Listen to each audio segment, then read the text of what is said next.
I've been expecting you. Yes, you the youth. Our generation today has learned to be quite dependent on technology. To be honest, but it did help us make this whole thing happen. But that's besides the point, so please sit back, relax, and enjoy the short documentary.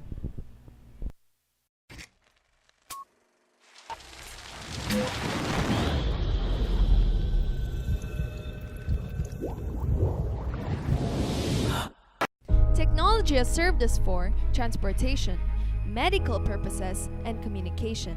Today, we are going to emphasize its role in how it has changed the way we interact with each other and whether or not that was a good thing. In the past, people could only communicate with each other in person or through letters.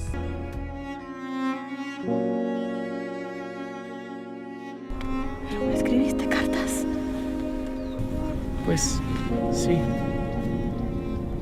Pensé que sería más romántico si fueran escritos, con mi puño y letra. Nowadays, technology has given us social media, the cell phone, and endless applications that put us a few clicks away from connecting with the world.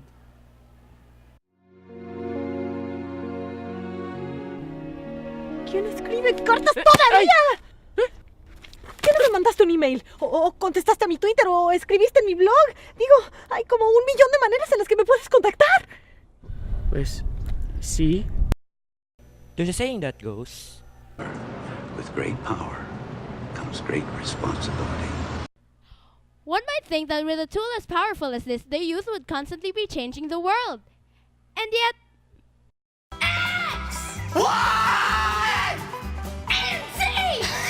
We are running out of gravity. seems like a waste of a generation, right? But maybe not so. Chan, a 15-year-old student in Shanghai, became an unlikely activist against her country's draconian residence registration system, which tied migrants to their rural hometown. Although she studied primary and middle school in Shanghai, Chan and her family moved there in 2002, prohibiting her from taking the city's high school entrance examinations. Chan was told she had two choices: attend a vocational school or return to her ancestral village where scarcity enveloped opportunities. Chan decided to speak out. She organized a protest in front of Shanghai's Education Bureau and posted a barrage of dissenting messages online. At first, the consequences were severe. Her father was arrested and put to jail by China's local authorities. Yet Jan's message was well-timed and climbed to the top of the national agenda as state-run media outlets began to take notice. Hoosier once said that fighting for your rights is fighting for the nation's rights, and fighting for your freedom is fighting for the nation's freedom, she said. A free and democratic country cannot be made up of slaves. A resident of Los Angeles, California, Annie Gersh is a ninth grader and an advocate for young girls' rights. She was inspired by the Girl Up event featuring Jordan's queen, Queen Rania. We can break the cycle of illiteracy, poverty, and disease in a single generation. If we educate girls, we can change the world. Educate girls, change the world. The Girl Up campaign is led by the United Nations Foundation and gives American girls the chance to lead and reach young adolescent girls deprived of safety, education, and health elsewhere. Since then, Annie has become an active voice in her school, as well as nationally, participating in Girl Up leadership summits in Washington, D.C., and meeting with representatives from the Congress. From January 2007 to 2009, Malala Yousafzai used the pen name Gul Makai to blog for BBC about life under Taliban.